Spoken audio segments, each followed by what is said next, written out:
right, guys, so 2 days ago, the women's clothing line, Reformation, it is well loved by girls everywhere. They went viral for debuting a divorce collection right after Valentine's Day, and the internet lit up. Women online were applauding them for how sexy and cool this was, while others were very obviously lamenting over the commercialization and normalization of divorce. And so to that I say, what is happening with Reformation is the culmination of a years-long divorce rebrand, and women and society, we are worse off for it. Now, before we dive into this episode, make sure that you like this video, subscribe to the channel if you've not already, and if you want to stay updated on every single upload that we put on YouTube, make sure to ring that notification bell. Also, guys, wanted to let you know that my big episode of the Pendragon cycle, Rise of the Merlin, is out today on DailyWire Plus, so if you want to see the trailer for that episode, it'll be at the end of today's video. All right, now diving into today's story, which I'm so excited about. Almost immediately when Reformation launched this whole capsule collection, which we will get to, we're going to be talking about, I immediately thought of a New York Times article that went viral this fall. And I remember seeing this back at the end of September, and I was still on maternity leave, so I didn't do an episode about it. So this is like so full circle. So I'm very excited to finally be able to talk about it because it was so asinine and so insane. The opening paragraph alone was enough to kill a Victorian child. That is what I'm trying to say here. The article is titled, "What Does Gen Z Divorce Look Like?" And then they say, for one thing, speed is of the essence. All right, so this is the opening paragraph. So in 2021, Kira Benson, a violinist living in Seattle, that's the first sign that something is amiss, knew that it was time to get a divorce. Ending their 2-year lavender marriage wasn't an easy decision, but the musician had a supportive ally. Quote, "If you have to dump your ex-husband," Mix Benson said, "co-dump him with his mistress." Mix, not Miss. Mix Benson co-dump him with his mistress. And then they go on and write, before the breakup, Mix Benson, 27, who uses the pronoun they, what do you know, Seattle, checked in with their therapist, who said that a divorce would be a, quote, good choice. Out of queer solidarity, they informed their husband's mistress, this was kosher in Mix Benson's arrangement, which was not a legal marriage, but a domestic partnership, about their shared partner's troubling behavior. The night of their breakup, Mix Benson and the mistress spent a cozy evening together. We were eating a lot of comfort food, playing a lot of Animal Crossing. Guys, these are adults we're talking about. Adults who walk amongst us, who have normal jobs. I mean, maybe not, maybe they're living off of welfare, I don't know, but this is divorce and marriage that we're talking about, even though in this case it was not actually marriage, but they are saying that it is. They are living as though it is, but also not, because clearly this arrangement was not in the definition of marriage. Anyway, moving on. People were posting that specific excerpt of the article back in the fall. The comments were hysterical. Somebody posted this meme and said, "No offense, but that sounds like some fucking commie gobbledygook." Another person said, "Today's edition of, is it satire or is it just 2025? Exactly. But here's the thing, guys. Even though the intro to that article was certifiably insane and did, light people up on Twitter, the article itself actually did provide some really interesting insight into how my generation thinks about divorce and therefore marriage. And I just said interesting insight, but what I mean by that is just devastating insight. Absolute black pill insight. For example, one influencer who has been extremely public about her divorce on TikTok and on social media, she offered a comment to the New York Times, and they wrote this, quote, "This is a generation, my generation, that can walk away quite easily. A function," Miss Jan speculates, "of young people's general sense of having endless options. How realistic those options are is another question." Quote, "I feel like with social media at our fingertips, we are just so much more aware of all of the lives that we could be living. We're scrolling through our feed, we're seeing this girl who lives on a sailboat in Maine, and then this girl lives in a high-rise in New York. You can just see firsthand what all of these different lives look like, and that makes it easier to visualize a change or shift." And this is just so crazy to me because obviously I understand what she's saying, and that is true, but it's crazy to me because, like most of you guys, I'm sure, I grew up hearing about social media and hearing about how social media was so detrimental primarily because of how you would compare yourself to others. Like growing up when I would say like, I want Instagram, I want Facebook, I want Snapchat, whatever it is, my mom and I would always have these conversations of this will derail your confidence. And my mom would say like, I want you to focus on you and not be focusing on what other girls are doing or, the people that they're dating or how they look, whatever it is, because it is just absolutely derailing to a young person's sense of self and confidence. That is what I grew up hearing. And this right here that I just read, that seems like the worst result of that, like the most extreme, literally ending a marriage over comparing yourself to somebody else's highlight reel. Not even their real life, but their highlight reel. And they're writing about this as if it's something to aspire to or to be proud of. Like how cool for Gen Z that they get to compare themselves to others. That's not cool. That is not healthy in the slightest. But that is what this person is arguing. Now, what is also interesting and possibly not surprising at all to you guys is that in our society that is so fixated on diagnosing ourselves every single day with with a different mental illness, that more people are getting divorced over mental health than ever before. Here's what a divorce attorney had to say to the New York Times. Quote, "I definitely have seen people divorcing for reasons that are more mental health focused," adding that pop psychology terms of art have a way of creeping in. Quote, "I hear gaslighting a lot. I also hear narcissists to describe behaviors that are probably just garden variety selfish. We have completely stripped the label of narcissist, which actually is a personality disorder, of all of its meaning," which also we've done that with a myriad of other words. Any kind of significant word that used to hold weight in our society, now it just means nothing because it's been thrown around, over-exaggerated, and that is exactly what is happening here. So yeah, that is the least shocking thing I have read all year. But we're not done, because not only do we need to discuss why my generation is getting a divorce, but we also need to discuss how they feel about it and what the aftermath is, because rather than taking accountability for their part in a failed marriage, a failed partnership, that's what this is, it's easier to glamorize getting a divorce. And that, my friends, is not new. That did not hit the airwaves for the first time back in September with the New York Times. In fact, the New York Times is really just echoing and reporting on something that had already taken off on social media and in our culture. This idea of divorce being normal, colloquial, or even chic. Now, a couple of years ago, actress Emily Ratajkowski, who goes by Emirata online, she went viral for announcing that being a divorcee before 30 was chic. Just watch. This really, in my opinion, is what started it all. So it seems that a lot of ladies are getting divorced before they turn 30. And as someone who got married at 26, has been separated for a little over a year, 32, I have to tell you, I don't think there's anything better. If being in your 20s is the trenches, there is nothing better than being in your 30s, still being hot, maybe having a little bit of your own money, figuring out what you want to do with your life, everything, and having tried that married fantasy and realizing that it's maybe not all it's cracked up to be, and then you've got your whole life still ahead of you. So for all of those people who are stressed or feeling stressed about that, about being divorced, like it's good. Congratulations. Congratulations. And then to top it all off, her caption is, "Personally, I find it chic to be divorced by the age of 30. And there is so much in this video that I take issue with. Number one, the idea that your 20s have to be your trenches and then that a marriage is entrenched in that. Like, I personally find that if you marry a good person who you love and who you respect, who is your best friend, then actually that elevates your 20s as somebody who got married in her 20s, because it just makes it all the more fun. And she's saying, you tried out the marriage fantasy. I think maybe you just married the wrong person. Now, I'm not going to spend more time dissecting her video because you might remember I talked about that TikTok and this trend right when it came out a couple of years ago on comment section, especially how at the time she had commercialized her divorce through branding things and products and press. But from there and from that TikTok, this has only grown, and this idea is now all over social media. Take this video from 2024. Just watch. I don't know what young lady needs to hear this, but there is nothing more chic than being divorced before 30. You don't have to stay with that man. You'll look cooler if you leave.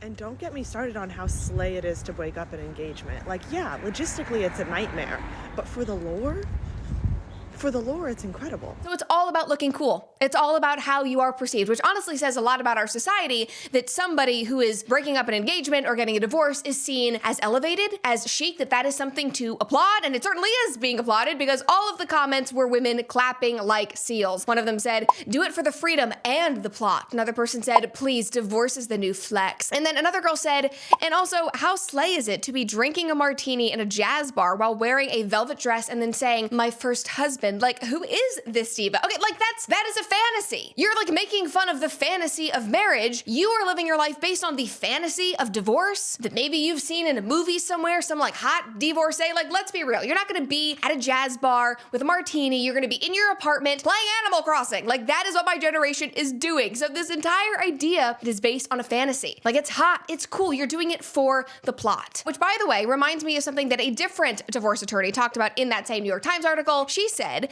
Gen Z are so much more transparent. They live in the world of social media and everything is about storytelling. And so I think that individuals are more willing to be open and honest about their lives than prior generations were. Everything is about storytelling. And I think that that is the main point here. Not that they're open and honest. Gen Z is trying to be the main character. Like, that's a whole thing online. Like, I'm the main character in my own story. This is such main character energy. I want to have cool lore and a cool plot and cool stories to tell people. I mean, everybody wants a cool story. And here's the thing. You are the main character in your own life. Like, that's how being a human being works. But should that really drive you to make bad decisions, to glamorize something that objectively is sad and heartbreaking? Like, divorce now is just some cool story that you're adding to your tool belt. And also I'm thinking about how, in the world of female female hierarchy, I am sure that they subliminally see this as a win when they can glamorize heartbreak and failure as empowerment while simultaneously talking down to women who are in relationships or who are married. Like, remember the Vogue article that we talked about having a boyfriend being embarrassing? The whole language about, the marriage fantasy, it's derogatory, it's terrible, I can't believe you're attaching yourself to a man. Like, all of that is tied together. This is how they are putting other women down in order to make themselves feel better about their current situation. It is projection. Anyway, moving on from that, here is another TikTok just to drive the point home, but this one is far more recent. It is literally just from a couple weeks ago. Watch this. I don't know if anybody else can relate to this, but I love being divorced. Divorced people lead the best lives. We are out here doing whatever we want. And getting to just casually drop my ex-husband in a conversation is so chic.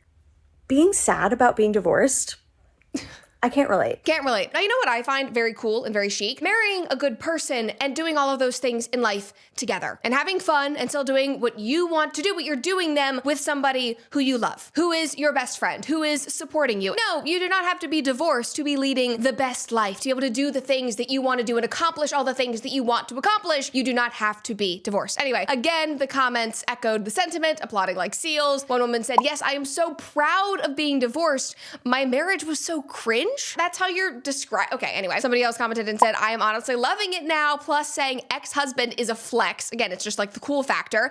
Another girl said, "The way I aspire to be divorced, it feels right. I've never been married, but I want to be divorced." Okay, so now that's what we're aspiring to. We've moved on from the marriage fantasy. Remember, now we are dealing with the divorce fantasy. Anyway, to continue this story and continue painting the picture for you, a 2024 article in the Free Press also touched on this phenomenon, and the author Kat Rosenfield, she directly related this to what she has seen in her friends. So again, this is real life. It's not just social media. She has experienced this. She wrote, "It all started when one woman, this is somebody that she knew, blew up her marriage with one of those affairs that was so indiscreet that getting found out seemed like not just a risk, but the entire point. And then landed on her feet with a generous alimony and a new boyfriend who was a 24-year-old fitness influencer. A few others, perhaps hoping to replicate her results, followed suit," which is just so disgusting. Now, she went on and she wrote, "My friends didn't talk about being unhappily married. They just thought they would be happier divorced. And no wonder. Even as divorce has retreated from the off-sided peak rate of 50%, its place in the culture has all of the urgency and incandescence of a current thing. This year, we have already had a glut of divorce memoirs from authors, celebrity and non, a much-hyped divorce album from Ariana Grande, a buzzy novel debut called The Divorcees, which is set on a 50s divorce ranch in Reno. This is where the women in their velvet dresses and the long cigarettes and the martinis, that is what they are envisioning when they want to be divorcees. A piece in The Cut on Valentine's Day, no less, entitled The Lure of Divorce, and a New York Times feature about how Emily Ratajkowski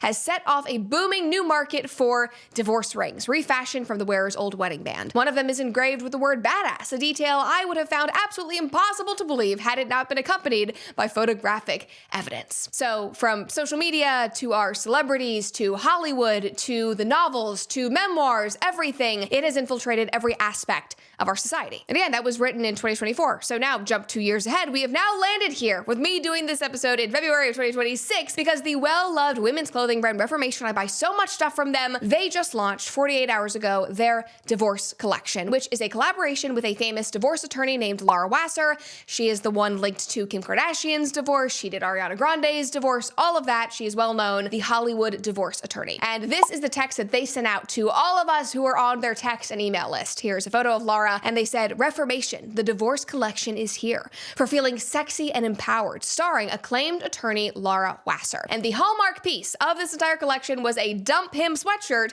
that sold out in mere hours. Ladies, the only thing that you should be dumping right now is the foreign meat in the grocery store. But unlike others, Good Ranchers is a meat company that is 100% American and 100% committed to American ranchers. Every single cut that they offer is raised on local American family farms. Not to mention, their entire packaging and fulfillment process takes right here in America, and to top it all off, their customer service team is in-house as well, and they speak English. God love it. And with every single order placed, Good Ranchers donates a portion of their profits to various veterans organizations. They truly walk the walk. I've been a subscriber for years now, and I love how easy it is to manage all of my orders. When life gets busy or I'm traveling, I can just pause or move my order in a few clicks. It is simple, it's flexible, and it is truly built around your schedule. They want to make all of this convenient for you. So if that sounds like something you need, and if you want to support a company that is committed to honoring America's past, present, and future, and our agriculture, just visit goodranchers.com today. And if you subscribe to any of their boxes of 100% American meat, you will save up to $500 a year thanks to your subscription. Plus, if you use my code BRED at checkout, you will get an additional $25 off your first order. That is code Brett for an extra $25 off your first order on top of the $500 you will save just because you subscribed. Again, that is goodranchers.com, American meat delivered. And also, that steak is the perfect meal after you have a long day at the range with your suppressed gun from Silencer Shop, because shooting is great, guys, but shooting suppressed is better. It is way better. It is a noticeable difference. Better control, less recoil, and honestly, it is just a more enjoyable shooting experience overall. But the problem is, for a long time, getting a suppressor felt confusing and expensive. It was buried under mountains of government paperwork, and that is where Silencer Shop comes in. They have made the entire process so simple, and right now it is actually easier and more affordable than it has ever been because there is no longer a $200 tax stamp cost, so that is one less government tax on your rights. Love it. Now, Silencer Shop walks you through the entire process. You choose your suppressor, you create your profile, you sign a couple forms, and they handle the rest. Alex and I have personally bought a few guns and suppressors through Silencer Shop. The entire process was so simple, it was so seamless. They're a great team, and we are loving our suppressors. You guys will love it too. So if you are ready to upgrade your shooting experience, head on over to silencershop.com/Cooper to get started. Again, that is silencershop.com/Cooper, because shooting suppressed just makes you better. Now, back to the Dump Him sweatshirt. The Reformation website reads, with a collection made for women who don't settle in court or when it comes to clothes, featuring sexy, empowering things in a limited edition Dump Him sweatshirt in case your friends keep asking you for relationship advice. My favorite comment that I read throughout this entire fiasco was this one, and this girl said, I feel so sexy and empowered in my gray crew neck. And my friend Allie replied and said, a wardrobe piece with such obvious allure. Yeah, exactly. Nothing says sex appeal like a crew neck sweatshirt. Okay, now my friend Allie Voss, who I think has just the most amazing X account, she has great posts, she said, you can't make this up. Reformation just dropped a whole clothing collection around divorce. It's a collab with a divorce lawyer encouraging women to dump him. Why is modern culture so obsessed with hating love and marriage? Somebody replied and said, reducing divorce down to just dump him is insane. People do not know what it means to be in a covenant with somebody. And I think that is what stood out to me the most, is that this idea of dump him, in pop culture vernacular, I would say, it's been a thing since Britney Spears wore a t-shirt saying dump him back in 2002. It was like a white t-shirt. That's been around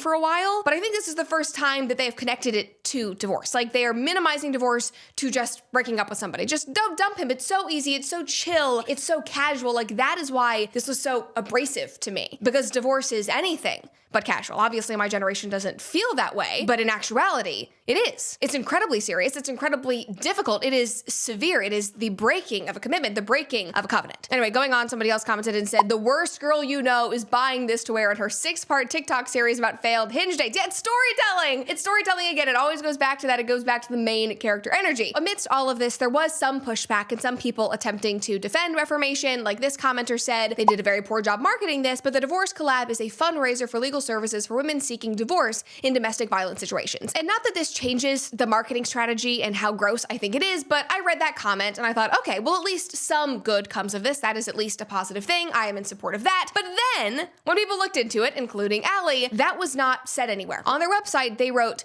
100% of the net proceeds of the sweatshirt will go to the Harriet Buhai Center for Family Law to support their work in helping people dump him safely, responsibly, and at no cost. And then people were looking into the Family Law Center, and this Center for Family Law does work with low-income families, but there is nothing specific about domestic violence. This is not a domestic violence organization, and I'm sorry, but in my most cynical, black-pilled way, I really see this as Reformation's scapegoat for when people inevitably were to get upset about this collection so that they could respond and say, you can't be mad, we're helping people. I'm sorry, that is just how I see it. Now, to be fair to Reformation, they were not the only brand to do this. They were not the first brand to do something like this. Yesterday, after this collection debuted, the Business of Fashion released an article titled How Dump Him Became a Marketing Strategy, and they wrote that as Valentine's Day came and went, a number of brands joined in on the celebration of autonomy, including countless cosmetics brands that moved away from the old seasonal tropes such as Rebranding, which has a divorce party lipstick, while ColourPop released eyeshadows with names like Too Good For You and Not Your Baby. Now, additionally, 2 weeks ago, Target was also going viral for having a very similar Dump Him sweater, poised and ready for Valentine's Day. One woman posted about this on X and said, I saw this sweater promoted at Target today.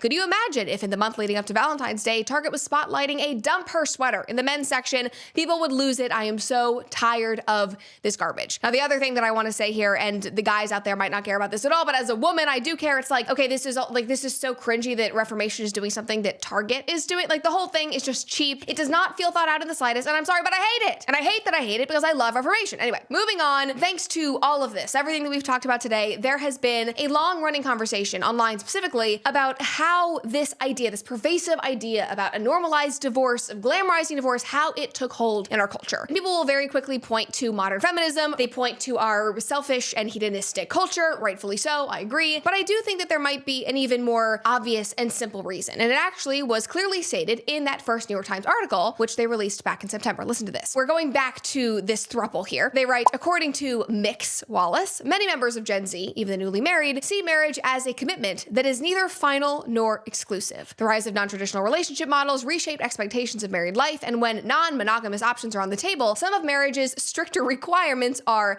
defanged. Okay, so then it's not really marriage. You're not actually married. Like, the point is that I'm trying to make here is that we are all working from completely different premises. To us, and hopefully most of the population, because I believe that it is the healthiest point of view, we believe that marriage is a religious construct, a religious idea. It is a covenant, to death do us part. The commitment is the whole game. Therefore, God forbid, if it does fall apart, it should be devastating. It should be heartbreaking, but clearly a growing number of people do not see it that way. And I guess we shouldn't be surprised that people are excited to be divorced if they never cared about the commitment to begin with. Like, to them, marriage is some kind of temporary secular label, not a covenant or even a secular commitment. Like, the word commitment does not even exist there. It's like something they're kind of like sprinkling on top, but they're not actually living out. And so because of this, I do want to say, like, I obviously see this as being completely different from somebody leaving an abusive relationship. I also think this is totally different from, say, the situation that my parents were in, because my parents are divorced, where they tried for 20 years. They were married for 20 years. Like, them divorcing, you guys know this, like, them divorcing was honestly a relief for everyone. They were both glad that that process was over. Like, we literally celebrated the fact that the legal process was over because it was just so awful for both of them. But neither of my parents would celebrate ending a marriage in and of itself. Like, they don't believe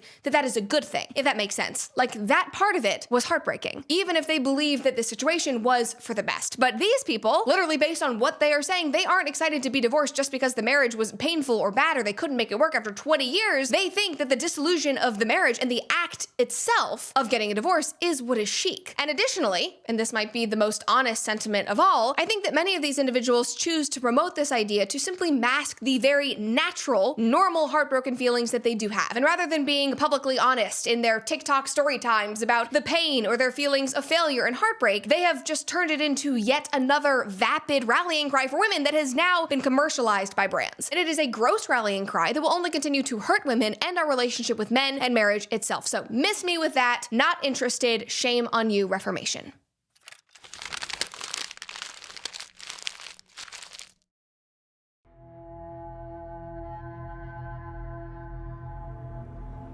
I am Custenin, king of Gothe and Kelithon. You've met my daughter, Ganyeda. Ganyeda? I find myself endlessly curious about you, Merlin. And yet you do not reveal your secrets. I would ask you to winter here with us. You forget that I knew your father. You have his presence. Stay.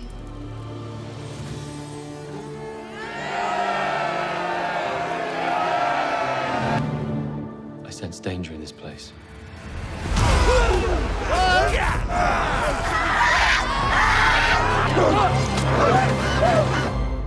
Ganyeda. The Pendragon Cycle, Rise of the Merlin, now streaming, only on DailyWire Plus.